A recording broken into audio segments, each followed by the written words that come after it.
Good morning, everyone. Pete Pardo here from Sea Tranquility. Welcome to another episode of 31 Progressive Rock Stocking Stuffers from 1971. I'm picking from the wealth of great prog rock albums that came out in 1971. I'm picking my 31 favorites.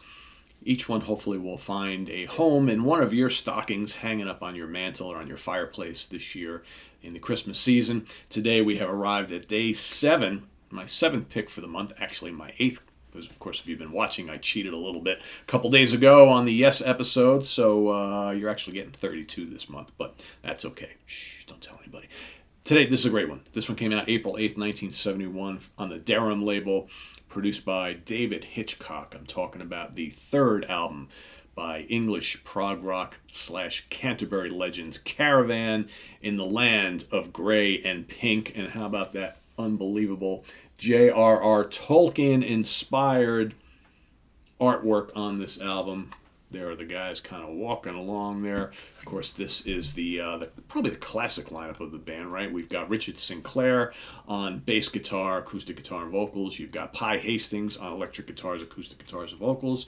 You've got Dave Sinclair on Hammond organ, piano, mellotron, backing vocals, and Richard Coughlin on drums and percussion, along with a few additional personnel helping out, right? You've got Jimmy Hastings on flute and tenor sax and piccolo, David Grinstead on cannon, bell, and wind, and John Beecham on trombone on one particular track.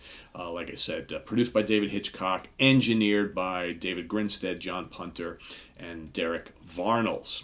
So, what about this album? Yeah, it's a great one. This is probably considered by many people, myself included, one of the great albums to come out of the Canterbury scene. The early Caravan catalog is just so rich with all sorts of, jazzy and quirky, very British music, and this is no exception. You've got basically side 1 of the original LP, which has the shorter songs, right? You've got the totally enchanting Golf Girl. It's kind of whimsical. It's very English sounding, kind of quirky, bits of jazz, bits of pop, right? You got just some great organ work throughout this album. This album is really known for Dave Sinclair's organ work. It's just absolutely amazing. You got Winter Wine, which is a longer track. This is like near 8 minutes long. It starts off kind of mellow, kind of pastoral, and then it kind of picks up the pace as a nice finale. Lots of great organ work.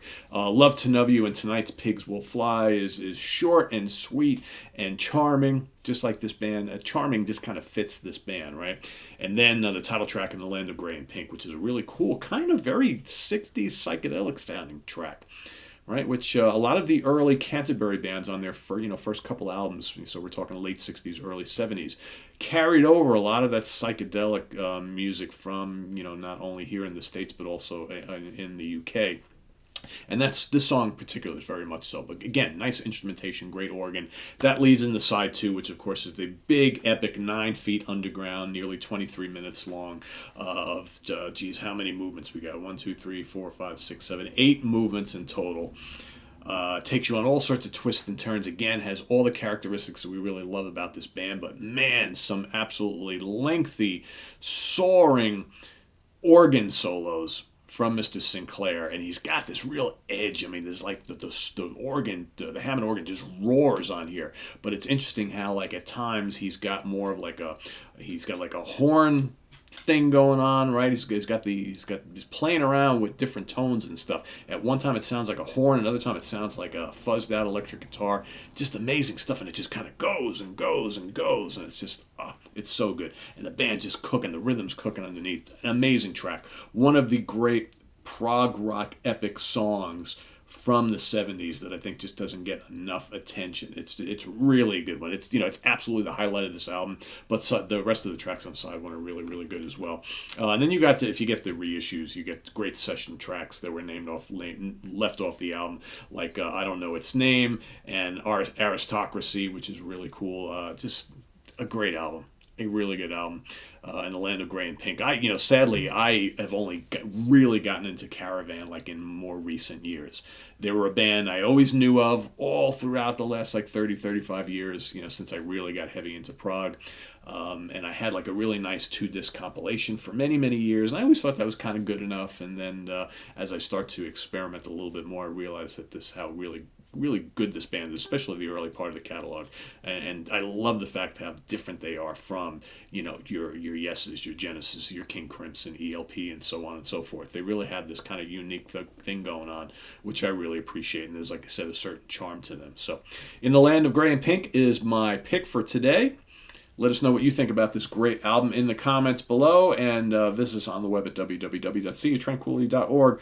We're on Facebook, we're on Twitter, of course, we're here on YouTube all the damn time. Thanks for watching. Please subscribe if you haven't already, and click on that notification bell. Also, if you'd like to make a channel donation to help us keep buying more stuff to talk about, analyze, fill in holes in collections, and ultimately everything basically that I acquire gets talked about and shown to you here on the channel. So if you want to help out with that at all, there's the link to the Ko-Fi page below. We've also got the link to our merch page where you can get some cool Sea of Tranquility stuff. We got a sale going on between now and the end of the year, so order up quick so you get everything before the holidays. And of course, we have the link to seaoftranquility.org, our webzine with over 23,000 reviews that is celebrating 20 years on the internet this year. Thanks for watching.